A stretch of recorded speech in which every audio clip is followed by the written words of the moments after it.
അവള് സ്കൂളിൽ നിന്ന് അന്ന് ഡിവിഷൻ മാറ്റി അന്ന് വരുന്ന സമയത്ത് തന്നെ സ്കൂൾ ബസ്സിൽ നിന്ന് ഇറങ്ങുന്ന സമയത്ത് ഞാനാണ് അവളെ കൂട്ടാൻ പോയത്.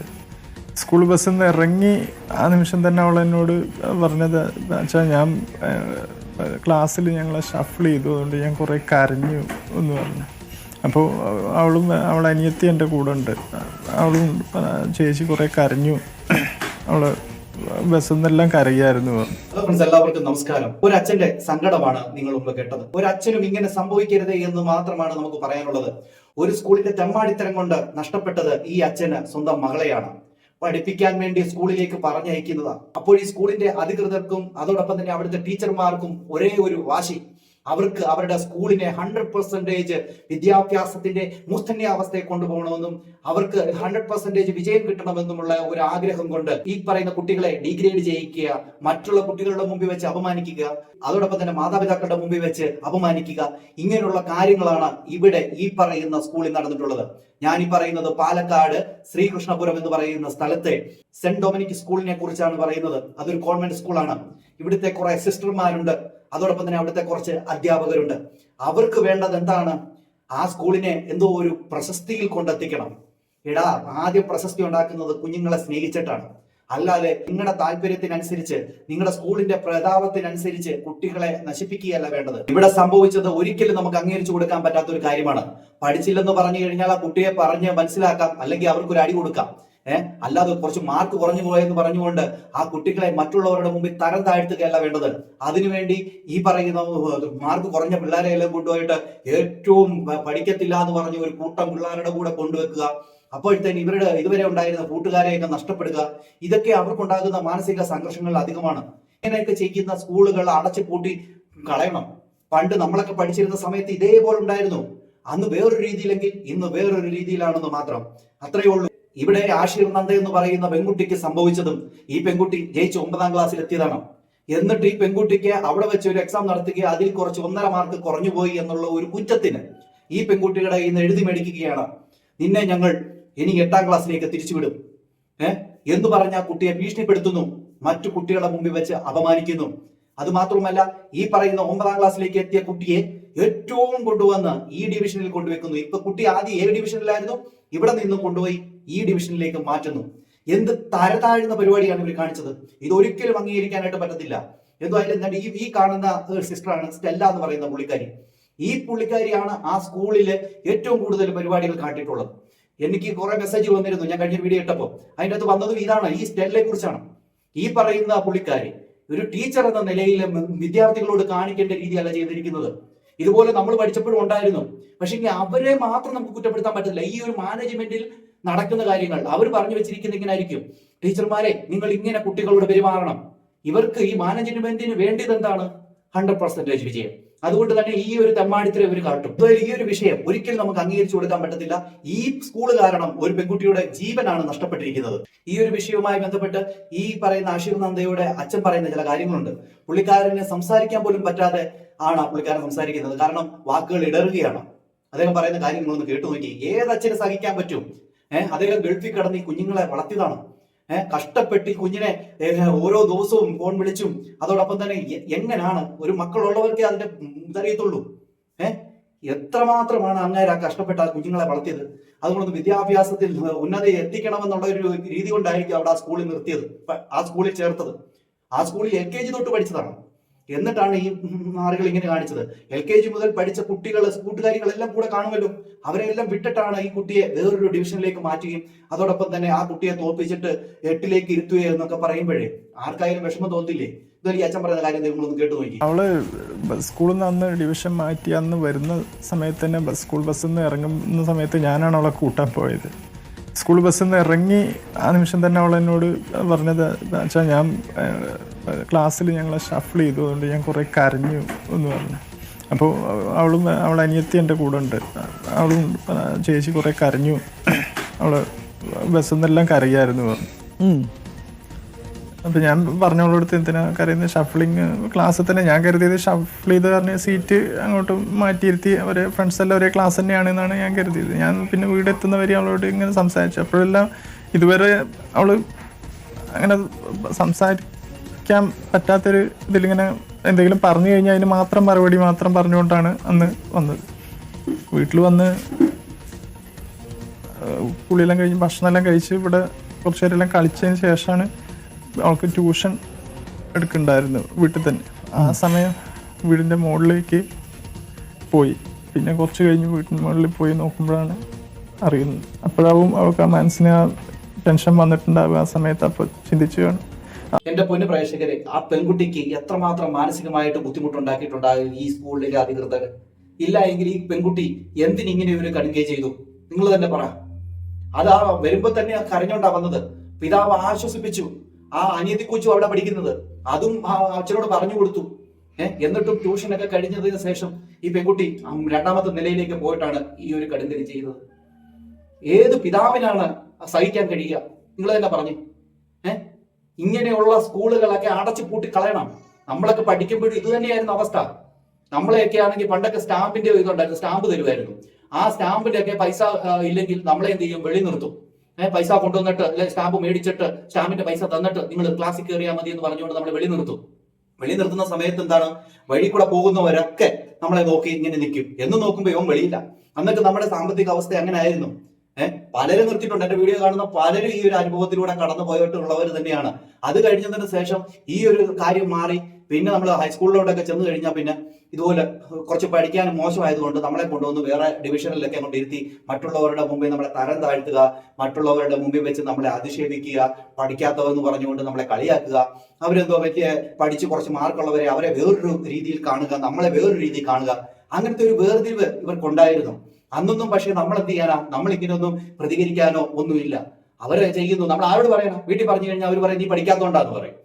ടീച്ചർമാര് നിന്റെ ഭാവിക്ക് വേണ്ടി പറയുന്നതെന്നൊക്കെ പറഞ്ഞുകൊണ്ട് നമ്മളോട് പറയും. പക്ഷെങ്കിൽ കുട്ടികൾക്കുണ്ടാകുന്ന മാനസിക അവസ്ഥ മനസ്സിലാക്കാനായിട്ട് ആരും അങ്ങോട്ട് മുതിരുന്നില്ല എന്നുള്ളതാണ്. ഇന്നും അതേ കാര്യങ്ങൾ നടന്നുകൊണ്ടിരിക്കുകയാണ്. അത് വേറൊരു രീതിയിലാണ്. ഇന്നെന്താണ്? കുട്ടികളെ പഠിച്ച് വലിയവരാക്കാൻ വേണ്ടി രക്ഷിതാക്കളും അങ്ങ് ഇറങ്ങുക. അതുകൊണ്ട് തന്നെ ഇവരെ എന്ത് ചെയ്യുവാണ്? മറ്റേ ഗ്രേഡ് അനുസരിച്ച് പഠിപ്പിക്കുന്നു, അതനുസരിച്ച് പഠിപ്പിക്കുന്നു. അത് മാത്രമല്ല, പിള്ളേരെ ഈ രക്ഷിതാക്കൾക്ക് ഒരു സൈഡിൽ നിന്ന് ഇത് തന്നെ ചെയ്യുന്നുണ്ട്. നീ അവിടുത്തെ മോനെ കണ്ടുപിടിക്കും, ഈ ഇവിടുത്തെ മോനെ കണ്ടുപിടിക്കും എന്ന് പറഞ്ഞുകൊണ്ട് കുട്ടികളെ പിടിപ്പിക്കുന്ന രക്ഷിതാക്കളുമുണ്ട്. എല്ലാവരും അങ്ങനൊന്നും ഇല്ല കേട്ടോ. പലരും പറയും മോനെ നീ നിന്റെ കഴിവിനനുസരിച്ച് നീ പഠിച്ചാൽ മതി മോനെ എന്ന് പറയുന്നവരും ഉണ്ട്. ഓക്കെ, ആ ഒരു രീതിപ്പെട്ട പിതാവാണ് ഈ പറയുന്ന പ്രശാന്ത് എന്ന് പറയുന്ന ഇദ്ദേഹവും. എനിക്കും അതേ പറയാനുള്ളൂ. കുട്ടികൾക്ക് അത് അവരുടേതായിട്ടുള്ള ഒരു കഴിവുണ്ട്. അതനുസരിച്ചാണ് അതുങ്ങളെ ഇതാക്കേണ്ടത്. അല്ലാതെ എന്തു പറയും എപ്പോഴും പഠിത്തം പഠിത്തം പഠിത്തം പഠിത്തം എന്ന് പറഞ്ഞുകൊണ്ട് കുഞ്ഞുങ്ങളുടെ തലയിലേക്ക് കൊണ്ടുവന്ന് ഇതെല്ലാം കൂടെ കൊണ്ട് നമ്മൾ കയറ്റി വെക്കൽ. അത് മാത്രമല്ല, നിങ്ങളുടെ സ്കൂളിൽ വലിയ വിജയം നേടണമെന്ന് പറഞ്ഞുകൊണ്ട് കുട്ടികളെ ഒരുമാതിരി തരം താഴ്ത്തി കാണിക്കുന്നതും ശരിയായിട്ടുള്ള ഒരു കാര്യമൊന്നുമല്ല. കുട്ടികൾക്ക് വേറെ രീതിയിൽ നല്ല നല്ല കഴിവുകളുണ്ട്. അതിനെ പ്രോത്സാഹിപ്പിച്ചെടുത്ത് അതിനു വേണ്ടി എന്തെങ്കിലും ചെയ്യുകയാണ് വേണ്ടത്. ഈ ഒരു കാര്യം, ഈ ഒരു കുഞ്ഞിന്റെ ഈ ഒരു കാര്യത്തെ നമുക്ക് അംഗീകരിക്കാൻ പറ്റത്തില്ല. ഇതുപോലെ ഇവിടെയൊക്കെ നടക്കുന്നുണ്ട്. ഇപ്പോഴിത് വെളിയിൽ വന്നേ ഉള്ളൂ. ഈ വിഷയം ആദ്യം വെളിയിൽ വന്നിട്ടില്ലായിരുന്നു. പിന്നെ ഇവരുടെ പറയുന്ന വിദ്യാർത്ഥി സംഘടനകളും അതോടൊപ്പം തന്നെ രക്ഷിതാക്കളും വിവിധ രാഷ്ട്രീയ പാർട്ടികളും ഒക്കെ ഇടപെട്ടത് കൊണ്ടാണ് ഈ ഒരു വിഷയം വെളിയിലേക്ക് വന്നത്. ഇല്ലായിരുന്നെങ്കിൽ ഇത് ഒതുങ്ങി തീർന്നേനെ. ഇതുപോലെ അദ്ദേഹം പറയുന്ന വാക്കാര്യം കേട്ടു. അന്ന് സ്കൂളിൽ നിന്ന് വരുന്ന സമയത്ത് സംസാരിക്കാൻ ചോദിച്ചതിന് മാത്രം മറുപടിയാണ് അവള് ബസ് ഇറങ്ങി വീട്ടിലെത്തുന്നവരേക്കും പറയുന്നത്. അല്ലാതെ ഒന്നും വേറെ പറയുന്നൊന്നുമില്ല. മനസ്സിലായി. പ്രശാന്ത്, ഇത് 8ാം ക്ലാസ്സിലെ മാർക്ക് കുറഞ്ഞതിലാണോ അതോ 9ാം ക്ലാസ്സിൽ ഇപ്പോൾ സ്കൂൾ തുറന്നിട്ടല്ലേ ഉള്ളൂ? ഏത് ക്ലാസ്സിലെ മാർക്ക്, ഏത് പരീക്ഷയുടെ മാർക്ക് കുറഞ്ഞതിലാണ്? ഇപ്പോൾ 9ാം ക്ലാസ്സിലെ മാർക്ക് 8ാം ക്ലാസ്സിൽ നിന്ന് കഴിഞ്ഞ് 9ാം ക്ലാസ്സിലേക്ക് വരുമ്പോൾ മാർക്ക് കുറഞ്ഞു എന്ന് പറഞ്ഞിട്ട് അവർ സ്റ്റെല്ല എന്ന് പറഞ്ഞ ടീച്ചർ മീറ്റിങ്ങിന് വിളിച്ചിട്ട് ലെറ്റർ എഴുതി തരണം. ഇനി അടുത്ത ഒരു എക്സാം നടക്കേണ്ട, അതിന് മാർക്കില്ല എന്നുണ്ടെങ്കിൽ അവളെ 8ാം ക്ലാസ് തന്നെ കൊണ്ടുപോയി തിരിച്ചു കൊണ്ടേ ഇരുത്തും. ഞാൻ 8ാം ക്ലാസ് തന്നെ ഇരിക്കാൻ തയ്യാറാണ്, ഞാൻ മാർക്ക് കുറഞ്ഞതിന് എന്നും പറഞ്ഞിട്ട് ലെറ്റർ എഴുതി തന്നെ പറഞ്ഞിട്ട് ആ ലെറ്റർ എഴുതി പാരൻസ് സൈൻ ചെയ്ത് കൊടുക്കണം എന്നും പറഞ്ഞിട്ട് അങ്ങനെ വാങ്ങിച്ചു വെച്ചു. അപ്പോൾ ഞാൻ ചോദിച്ചു അവരോട് ഇത് തരേണ്ട ആവശ്യമുണ്ടോ എന്ന് ചോദിച്ചപ്പോൾ അവർ പറഞ്ഞു ഇത് സ്കൂളിൻ്റെ റൂളാണ്, അത് തന്നേ പറ്റുള്ളൂ, തരണം എന്ന് പറഞ്ഞു. അതായത് പ്രശാന്ത്, ക്ലാസ് ഡിവിഷൻ അല്ല, ക്ലാസ് മാറ്റിയിരുന്നു എന്നാണ് പറഞ്ഞത്. അതായത് 8ാം ക്ലാസ്സിൽ നിന്ന് ജയിച്ചിട്ടാണല്ലോ കുട്ടി 9ാം ക്ലാസ്സിലേക്ക് വരുന്നത്. അപ്പോൾ 9ാം ക്ലാസ്സിലേക്ക് അപ്പോൾ 8ാം ക്ലാസ്സിൽ 9ാം ക്ലാസ് വന്നതിന് ശേഷം അതെ 9ാം ക്ലാസ്സിലേക്ക് ഇതെന്താണെന്നുള്ളത് ഇവിടെ അരുണിനും ഇത് കൃത്യമായിട്ട് മനസ്സിലായിട്ടില്ല. ഇത് ഇത്രയേ ഉള്ളൂ. ഈ പെൺകുട്ടി 8ാം ക്ലാസ്സിൽ നിന്ന് ജയിച്ചിട്ടാണ് 9ലേക്ക് എത്തിയത്. എത്തിക്കഴിയുമ്പോൾ ഇവർക്ക് ഈ അവധിക്കാലം ഉണ്ടായിരുന്നല്ലോ, ഈ അവധിക്കാലത്ത് ഈ പറയുന്ന 9ലേക്ക് ജയിച്ചു വന്നവർക്ക് ക്ലാസ് മുന്നമേ തുടങ്ങി. ഇവർക്ക് അവധിയൊന്നുമില്ല. ഈ സ്കൂളിൽ പഠിക്കുന്നവർക്ക് അവധിയൊന്നുമില്ല. കാരണം വെക്കേഷൻ ടൈമിലും പഠിത്തം. കാരണം 100% നമുക്ക് വിജയ ശതമാനം ഉയർത്തണമല്ലോ. അത് തന്നെ, അതുകൊണ്ട് തന്നെ ആ ഒരു സമയത്ത് പഠിപ്പിച്ചത് ഈ കുട്ടികൾക്ക് എക്സാം ഇട്ട സമയത്ത് ഈ പെങ്കൊച്ചിന് കുറച്ച് മാർക്ക് കുറഞ്ഞു പോയി. അതായത് കണക്കിന് 1.5 മാർക്ക് കുറഞ്ഞു പോയി. അപ്പോഴത്തേന് ഇവര് ഈ കുട്ടിയെ ടോർച്ചർ ചെയ്യാനായിട്ട് തുടങ്ങി. അപ്പോൾ ഈ പെൺകുട്ടിയെ എന്ത് ചെയ്തു, അവിടെ നിന്ന്, അതായത് A ക്ലാസ്സിൽ ഇരുന്ന ഈ കുട്ടിയെ കൊണ്ടുപോയി ഇതിനെ കൊണ്ടുവന്ന് ഈ ഡിവിഷനിലേക്ക് കൊണ്ടിരുത്തും. ഇരുത്തിയതിനു ശേഷവും പിന്നെയും ഒരു മാർക്ക് പരീക്ഷ ഇട്ടപ്പോൾ അതിനും കുറഞ്ഞു പോയി മാർക്ക്. അപ്പോഴത്തേനാണ് പറയുന്നത്, നിന്നെ ഞങ്ങൾ കൊണ്ടുവന്ന് 8ാം ക്ലാസ്സിൽ തന്നെ തിരിച്ചു കൊണ്ടിരുത്തും, അപ്പൊ നീ എഴുതി തരണമെന്ന് പറഞ്ഞുകൊണ്ട് ഈ കൊച്ചിനെ കയ്യിൽ നിന്ന് എഴുതി മേടിക്കുകയും ചെയ്തു. അന്നേരം ഈ പറയുന്ന അച്ഛനൊക്കെ ഉണ്ട്, അച്ഛന്റെ മുമ്പിൽ വെച്ചാണ് എഴുതി മേടിപ്പിച്ചത്. അത് കഴിഞ്ഞ് കൂട്ടുകാരുടെ മുമ്പിൽ വെച്ച് ഈ ഒരുമാതിരി അധിക്ഷേപിക്കുന്ന തുല്യം, അങ്ങനെ മാനസികമായിട്ട് ഈ കൊച്ചിനെ പീഡിപ്പിച്ചവരാണ് ഇവർക്കെതിരെ കൊലക്കുറ്റത്തിലാണ് കേസ് എടുക്കേണ്ടത്. സത്യത്തിൽ ഈ നെറുകെട്ട ഈ സ്കൂളിനെതിരെയും അതോടൊപ്പം തന്നെ ഈ പറയുന്ന ടീച്ചർമാർക്കെതിരെയും കൊലക്കുറ്റത്തിന് കേസ് എടുക്കണം. സത്യത്തിൽ അതാണ് ചെയ്യേണ്ടത്. ഇതിനൊന്നും വെറുതെ വിടരുത്. സ്റ്റെല്ല പോലും, അതുമല്ല ഈ സിസ്റ്റർമാരെന്ന് പറഞ്ഞുകൊണ്ട് വേഷം കെട്ടിക്കൊണ്ടിരിക്കുന്ന ഇവരെ പറയുന്നത് എന്തോ ദൈവത്തിന്റെ മണവാട്ടികളെന്ന ഈ പറയുന്ന പ്രിൻസിപ്പൾ ഉണ്ടല്ലോ ജോയ്സി എന്ന് പറയുന്നത്, ഇവരുടെയൊക്കെ ഒരു നിയമമാണിത്. ഇവരുണ്ടാക്കി വെച്ച നിയമമാണ്, ഈ സ്കൂളിന്റെ നിയമമാണ്, ഈ മാനേജ്മെന്റിന്റെ നിയമമാണ് ഇങ്ങനെ ഒരു സംഭവം. അവിടെ ഈ PTA മീറ്റിംഗിൽ പോകുന്ന ഒരുത്തരും കടത്തില്ലടാ നിനക്കൊക്കെ ചോദിക്കാൻ, ഞങ്ങളുടെയൊക്കെ കൊച്ചുങ്ങൾക്ക് ഒരു കഴിവുണ്ട്, ആ കഴിവിനനുസരിച്ച് പഠിച്ചോളും എന്ന് പറയാനുള്ള തന്റെ ഇടം കാണിക്കണോടാ. ഇല്ല എങ്കിൽ ഇതൊക്കെയാണ് അവസ്ഥ. ഇപ്പൊ ഈ ഒരു കുട്ടിയാണെങ്കിൽ നാളെ നിന്റെയൊക്കെ വീട്ടിലുള്ള കുട്ടികളാണ്. അതുകൊണ്ട് നീയൊക്കെ ചിന്തിക്കണം. ദൈവമാണ് കഴിവ് കൊടുത്തിരിക്കുന്നത്. അതിന് എങ്ങനെ വളർത്തണം, എങ്ങനെ ആക്കണം എന്നുള്ളത് ദൈവത്തിനറിയാം. ആ കുട്ടികൾക്ക് ഏത് കഴിവാണോ ഉള്ളത് അതിനെ ഉയർത്തിക്കൊണ്ട് വരികയാണ് ചെയ്യേണ്ടത്. അല്ലാതെ ഒന്നും പറഞ്ഞിട്ട് കാര്യമില്ല. എനിക്ക് ആകെപ്പാടെ അങ്ങോട്ട് വിഷമവും തോന്നുന്നുണ്ട്, അതോടൊപ്പം തന്നെ നല്ല ദേഷ്യവും തോന്നുന്നുണ്ട്. കാരണം നമ്മളൊക്കെ അനുഭവിച്ച ഒരു സംഭവമാണ്. ഇന്നും അത് നിലനിൽക്കുകയാണെന്ന് കേൾക്കുമ്പോൾ വളരെ വിഷമം. ഇതുവല്ല അദ്ദേഹം പറയുന്ന വാക്കാരും കേട്ടുപോയി. 10ാം ക്ലാസ്സിലേക്ക് വരാൻ മാർക്ക് കുറഞ്ഞതിന് ഇത് അതിനാണ് ലെറ്റർ വാങ്ങി വെച്ചത്. പിന്നെ ഇപ്പോൾ രണ്ടാമത് നടത്തിയ എക്സാമിന് മാർക്ക് കുറഞ്ഞതിനാണ് അവളെ ഇത് ക്ലാസ് ഷഫിൾ ചെയ്ത് വെച്ച്. അതായത് 9ാം ക്ലാസ്സിൽ അവരൊരു ഇന്റേണൽ ടെസ്റ്റ് നടത്തിയിട്ടുണ്ടാവും. ഞാൻ അറിയാൻ കഴിഞ്ഞത് അതെ, ഇപ്പോൾ 9ാം ക്ലാസ്സിലേക്ക് വന്നിട്ട് 2 പരീക്ഷകൾ നടത്തിയിട്ടുണ്ട്. ഓക്കെ, എനിക്കത് മനസ്സിലാവുന്നില്ല ഇപ്പോഴും. ഇതൊക്കെ എന്ത് രീതിയാണപ്പാ? 8ാം ക്ലാസ്സിൽ ആ കുട്ടി പാസ്സായിട്ട് 9ാം ക്ലാസ്സിലേക്ക് വരുന്നു, ഈ മാർക്ക് കുറഞ്ഞു എന്ന് പറഞ്ഞാൽ പരാജയപ്പെട്ടു എന്നാണോ എല്ലാ വിഷയത്തിനും? ഒരു വെക്കേഷനും ഇല്ലാണ്ട് ആണ് എന്നവർക്ക് പരീക്ഷകളാണ്. ഭയങ്കര മാനസികമായിട്ട് എൻ്റെ കുഞ്ഞിനെ വല്ലാണ്ട് പീഡിപ്പിച്ചിട്ടിട്ട് ഞാൻ ആ സ്റ്റെല്ല ടീച്ചറോട് വീണ്ടും ചോദിച്ചു, ഇങ്ങനെ ഒരു ലെറ്റർ തരണോ. അന്ന് തൊട്ടേ അവൾക്കൊരു മാനസികമായിട്ട് ഒരു ഇതില്ല. മനസ്സിലായി. 8ാം ക്ലാസ്സിൽ ജയിച്ചിട്ടല്ലേ മോൾ 9ാം ക്ലാസ്സിലേക്ക് പോയത്? എല്ലാ കാര്യങ്ങളും അവള് കൃത്യമായി 8ാം ക്ലാസ്സിൽ ജയിച്ചു, 9ാം ക്ലാസ്സിലേക്ക് പോയത്. അപ്പൊ എത്ര മാർക്കൊക്കെ ഉണ്ടായിരുന്നു? 40-50% മാർക്ക് ഉണ്ടാവില്ലേ 9ാം ക്ലാസ്സിലേക്ക് പോയത്? അവക്കുണ്ട്, അവള് പാസ്സായ മാർക്ക് എല്ലാം ഉണ്ട് അവക്ക്. ഓക്കെ, അപ്പൊ 9ാം ക്ലാസ്സിലേക്ക് പോയിട്ട് ഇനി 9ാം ക്ലാസ്സിൽ തോറ്റാൽ 9ാം ക്ലാസ്സിൽ ഇരിക്കാം. 9ാം ക്ലാസ്സിൽ ഇനി മാർക്ക് പറഞ്ഞാൽ 8ാം ക്ലാസ്സിൽ കൊണ്ടുപോയി ഇരുത്തുമെന്ന് പറഞ്ഞ് കത്ത് വാങ്ങിച്ചു എന്ന് പറയുന്നത് ആദ്യത്തെ തെറ്റ്. 8ാം ക്ലാസ്സിലേക്ക് ഇരുത്തുന്ന, അതെ. രണ്ടാമത്തത്, ഇപ്പോ ക്ലാസ് തുടങ്ങിയിട്ടല്ലേ ഉള്ളൂ. വാങ്ങിച്ചത് ഇതിപ്പോ ആകെ ഒരു 10-20 ദിവസമല്ലേ ആയിട്ടുള്ളൂ. അവർക്ക് ജനുവരി തൊട്ടേ 9ാം ക്ലാസ്സിന്റെ ക്ലാസ്സുകൾ എന്നും പറഞ്ഞിട്ട് തുടങ്ങിയായിരുന്നു.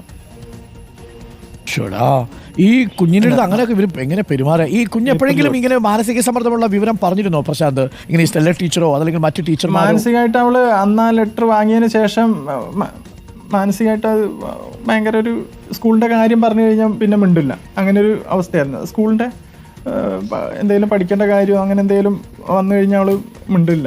ഒരു CBSE ആയിരുന്നു അല്ലേ ഈ സ്കൂളിൽ? അവൾക്ക് ഇപ്പോൾ 9ാം ക്ലാസ്സിലേക്ക് ആയതിനു ശേഷം, അതെ 9ാം ക്ലാസ്സിലേക്ക് ആയതിനു ശേഷം സ്കൂൾ ബാഗും ഇതെല്ലാം വാങ്ങിക്കാൻ വേണ്ടിയിട്ട് ഞങ്ങളെല്ലാവരും കൂടി പോയായിരുന്നു. മറ്റേത് അവൾക്ക് കുറേ സാധനങ്ങൾ വേണം സ്കൂളിലേക്ക് പോകാൻ വേണ്ടിയിട്ട്.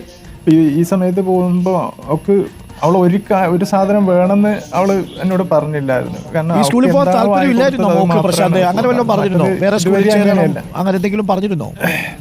ഇല്ല, അങ്ങനെ താല്പര്യക്കുറവായിട്ട് അങ്ങനെ പറഞ്ഞിട്ടൊന്നുമില്ല അവള്. പക്ഷെ അവള് അന്ന് ആ ഇത് വാങ്ങിയതിനു ശേഷം നമുക്ക് ഒട്ടും അങ്ങോട്ട് അംഗീകരിച്ചു കൊടുക്കാനായിട്ട് പറ്റത്തില്ല. ഇനി ഒരിടത്തും ഇങ്ങനത്തെ ഒരു സംഭവം നടക്കാനായിട്ട് പാടില്ല എന്നാണ് എനിക്ക് പറയാനുള്ളത്. ഒരിടത്തും സംഭവിക്കാൻ പാടില്ല. ഈ കാര്യങ്ങളൊക്കെ എടുത്ത് കളയണം. കളഞ്ഞിട്ട് കുഞ്ഞുങ്ങളെ സ്നേഹിക്കാനും കുഞ്ഞുങ്ങൾക്ക് എങ്ങനെയാണെന്നുള്ളത് അവരെ സ്നേഹിച്ച് മനസ്സിലാക്കി കൊടുക്കാനുള്ള ഒരു കാര്യം ഉണ്ടാവണം. അല്ലാതെ കുഞ്ഞുങ്ങളെ ഇപ്പൊ അടിക്കുന്നില്ല എങ്കിലും ഇപ്പൊ ഇങ്ങനത്തെ കുറെ കാര്യങ്ങളാണ് ചെയ്യുന്നത്. എഴുതി മേടിക്കാം, മറ്റു കുട്ടികളുടെ മുമ്പിൽ മാനസികമായി നിങ്ങളെ പീഡിപ്പിക്കുക, ഇതൊക്കെ നിർത്തണം. അതാണ് ചെയ്യേണ്ടത്. എന്തായാലും ഈ ഒരു സ്കൂളിനെതിരെ നിരവധി ആൾക്കാരാണ് സമരവുമായിട്ട് എത്തുന്നത്. അത് നല്ല കാര്യമായിട്ടാണ് എനിക്ക് തോന്നുന്നത്.